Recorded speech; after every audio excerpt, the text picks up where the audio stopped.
De Chronique TV, bienvenue sur votre émission à la découverte de. Alors tey dañuy ñëw découvrir c'est une femme boo xamante ne femme leader ñu di ko wax Awa Ndao Latyfa fexe na ba marqué empreinte am ci milieu mode tey ñu ñëw bëgg a waxtaan ak moom ci lu bëri waaye nag rawatina ci li nga xamante ne mooy wàllum femme leadership bi nga xamante ne mu ngi koy incarné ci milieu bi mu nekk alors Awa Ndao nuyu nañ la. fay naa leen bu baax. di la bàyyi nga nuyoog internet ci lay seetaan. internet bu Chronique TV maa ngi leen di nuyu bu baax man Awa Ndao. alors tey Awa ñu ñëw waxtaan si ak yow ci ce parcours déjà Awa bi ngay taxawal lii est-ce que déjà xalaatoon nga ni dina dem ba nekk structure bu toll nii déjà boo nuyoo télé internet yi wax ñu un tout petit peu ci yow. bon.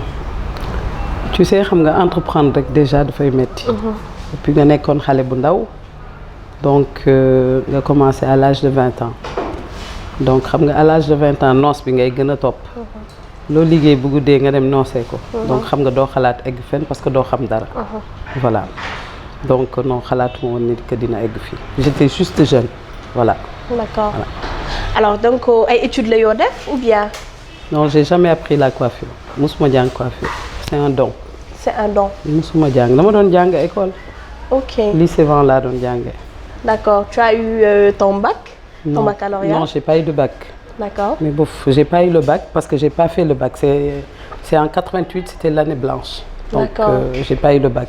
Ok. Donc depuis j'ai fait du chemin. D'accord. Voilà.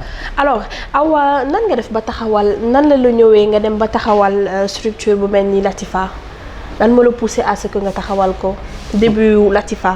bon ba xam nga début yëpp amul benn début bu yomb. donc début bu nekk dafay difficile. surtout que boo nekkee ci famille boo xamante ni. bëgguñu nga def coiffure donc c'était pas du tout facile. donc début yi j'ai juste commencé avec 100 000 francs. sama oncle moom ma may 100 000. koñ bi ku nekk may la fii ay chaise ay casque. donc nga jéem a louer fenn. fi ma doon louer amul woon sax toit. ma defar toit bi donc c'est une histoire que je répète tout le temps. parce que nit waroo jamais fàtte sa bopp. fi nga jógee parce que fi nga jógee moom mooy def sa ëllëg. sa ëllëg effectivement. donc amul woon toit donc ci 100 000 yi ma def ci ardoise. donc sama benn voisine abal ma casque ñi may ma chaise donc c'est là que j'ai fait le salon. le premier salon il s'appelait pas Latyfa. D'accord. le premier salon s'appelait Olympia. Olympia. D'accord. alors passage au Olympia Latyfa lan moo indi loolu. oui après foofu bi ma fa nekkee après au bout de 8 mois le vieux avait besoin des locaux.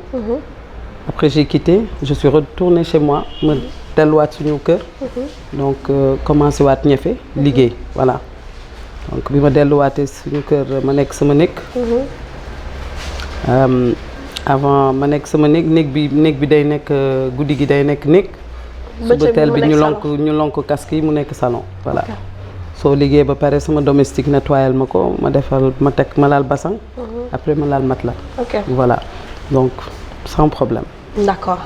Alors actuellement on a vu que je peux dire créatrice d'emploi nga parce que Latyfa est devenue benn complexe boo xamante ne marqué na empreinte am ci milieu mode kenn dootul na table ci lool lii sama couse di wax DJ Boubs naan bu ñu nee cheveux rek mu ne xel yëpp dañuy dem ci xalifa général kuli greffage Awa Ndao Latyfa alors nan nga def ba marqué sa empreinte ci milieu bi. Déjà moi à la base c'est les cheveux karaw la woon. ok dama doon coupe góor ñi di coupe jigéen ñi. je suis très douée en cheveux karaw laa gën a aay soin des cheveux toppatoo karaw coupe cheveux laa gën a aay que tissage. ok mais xam nga jamono boobu tissage dafa xewoon. ok greffage dafa xewoon donc il fallait que nga commencer yow nga génne lu fi mësul am.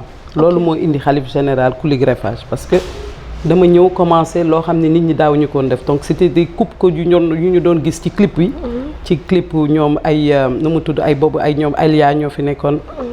donc ci yooyu nga doon gis pour nga reporter ko ci clientes yi.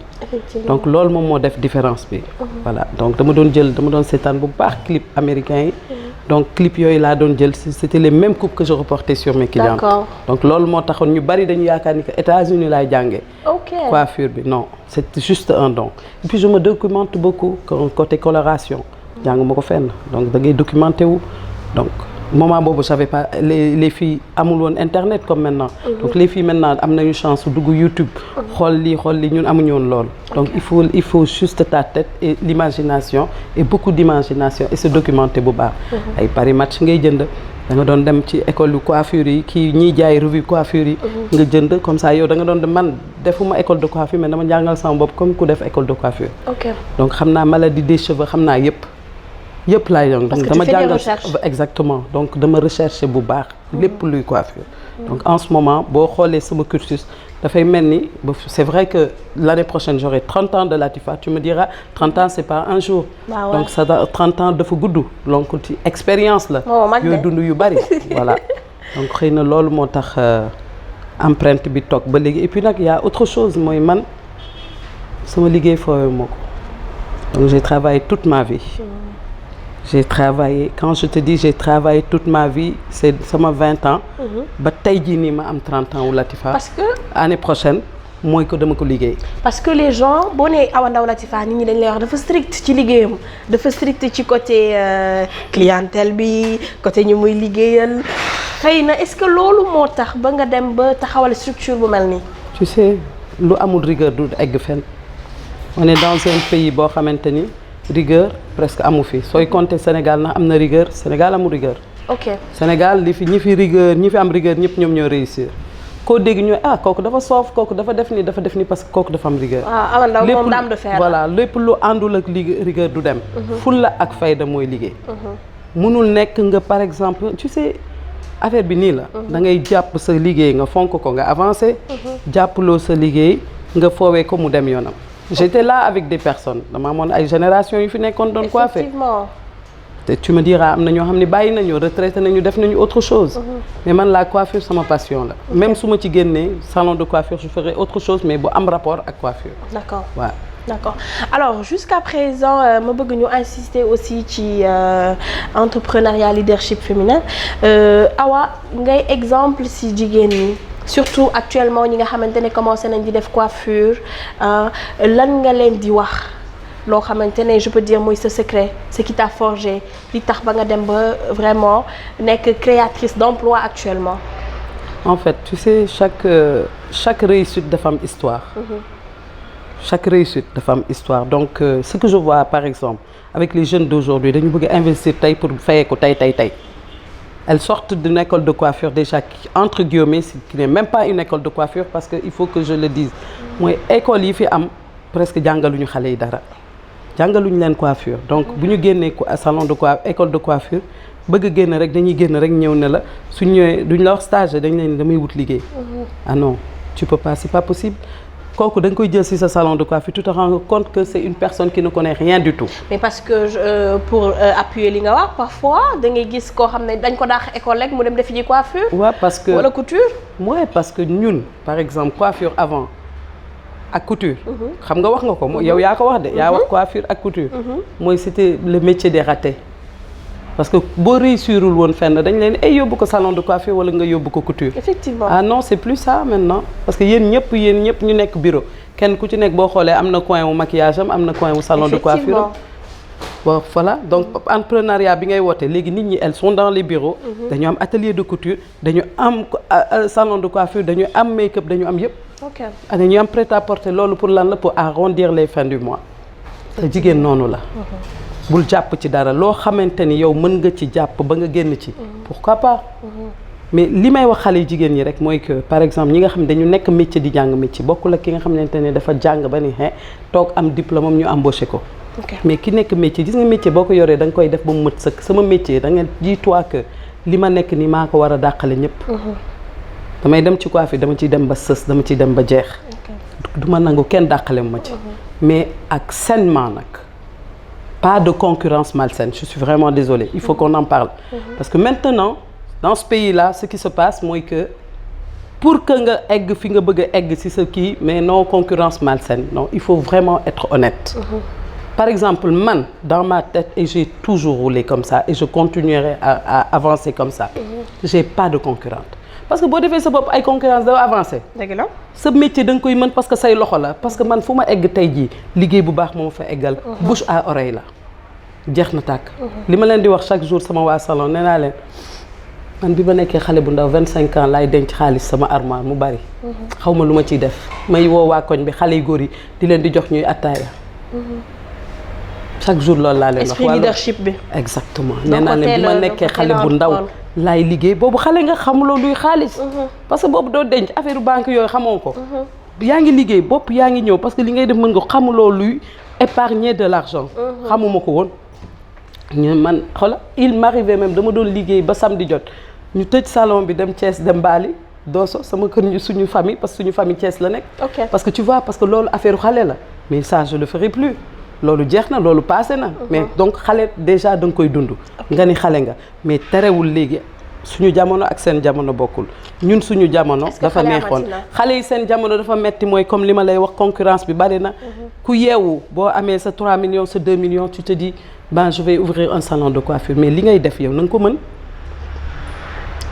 bu ñu yeewoo sa élèves yi ma yore nii ëllëg dañuy ibbi ji salon. perfection bi. ëllëg dañuy ibbi ji salon te li ñuy jàng fii la ñuy liggéey seen salon yi mais tu te lèves un bon jour tu te dis j'ouvre un salon de coiffure je suis pas coiffeuse. Mais quand les coiffeuses yi bu ñu ñëwulee naka ngay def. mais est-ce que loolu nekkul à votre niveau ñi nga xamante ne dañu yor salon parce que conception bi aussi il faut que ñu jéem ko xool actuellement da ngay gis koo xam ne jàng na dem na ba ñu daax ko école wala koo xamante ne toog na deful dara li jëm ci benn puxusam bu ma nee crayon bu xaw a jag rek créer benn genre puxus ne voilà maa ngi def salon. waaw mais kooku sax nee nga kooku mën na crayon bu xaw a jag. xam nga kooku buy continuer di defar xam nga day mën. yu ibbi YouTube bi ñoom am nañu YouTube de am nañu yooyu yëpp de. léegi da nga gis léegi da ngay gis client bi léegi au lieu que mu ñëw léegi defar boppam ñëw ci salon bi. YouTube lay dugg defar perruque boppam. xale yi am nañu lool de moom moo tax gis nga mooy entrepreneuriat bi nga wax. dis-toi que tu as 3 millions. tu veux ouvrir un salon. yeewul fa chaque jour nga liggéey nga jàng ba pare nga xaw a mën tuuti. parce que demain suba su employé liggéeyul nooy def. dëgg la nga am ay clients nooy def.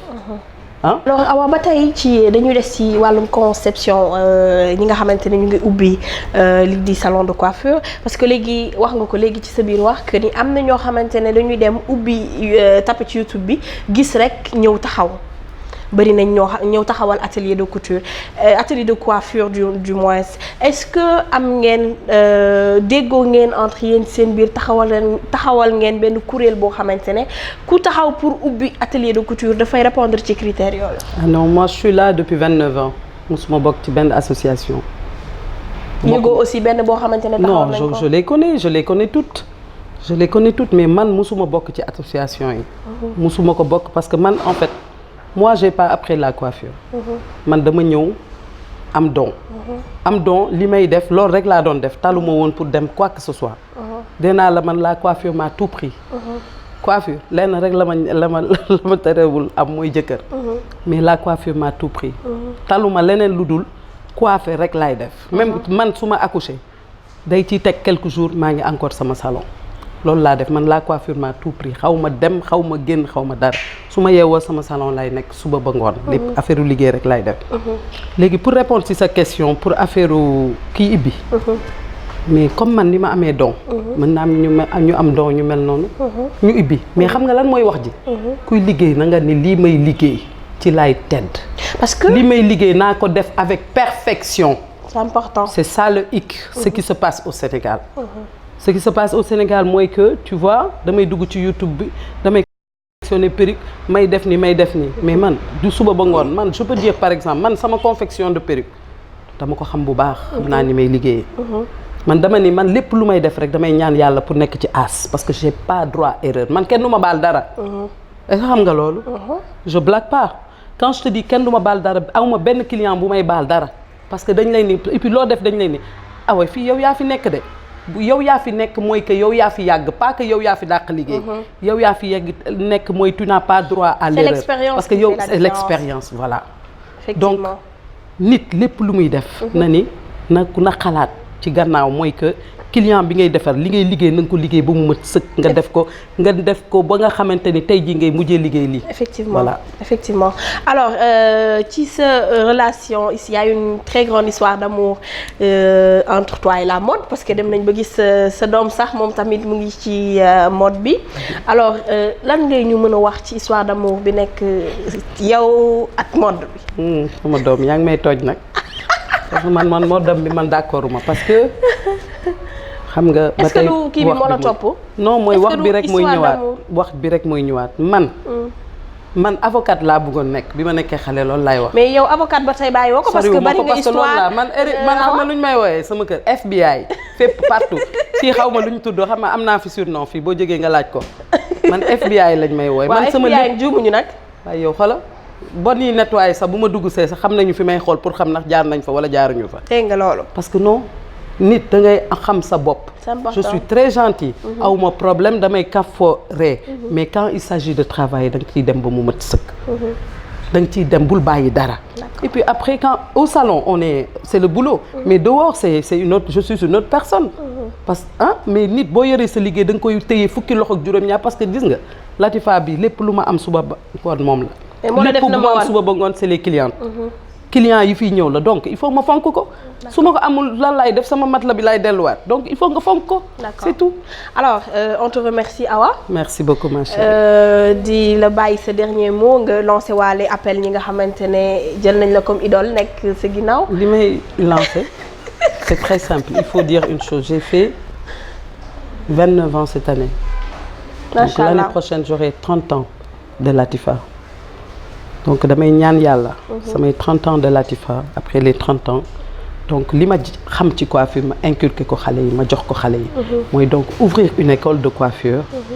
former les jeunes filles parce qu'on en a vraiment besoin. le problème fii mooy amuñu école de coiffure. man de li ñu yàq sama closure yi kenn xamul nu mu toll. bu qualifier quand je dis de qualifier mooy yu jël ay normes. normes européennes. mooy jàngal xale yi lépp lu ñu ci war.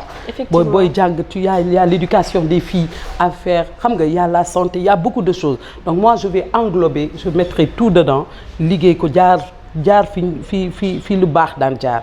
donc faire une école d'excellence. Voilà. Super. Voilà. Et puis l'année prochaine, vous serez là.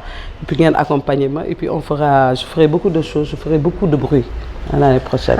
Merci beaucoup. D'accord. Alors, Inch'Allah. ñu ngi lay remercier Awa. di remercier sa équipe bu ñu fi fekk yëpp. di leen wax ne yaa ngi fii Bourguiba. xam naa écriteram dina jàll ci suuf. di leen remercier bu baax. Je vous donne rendez-vous prochainement ci seen beneen numéro à la découverte de merci.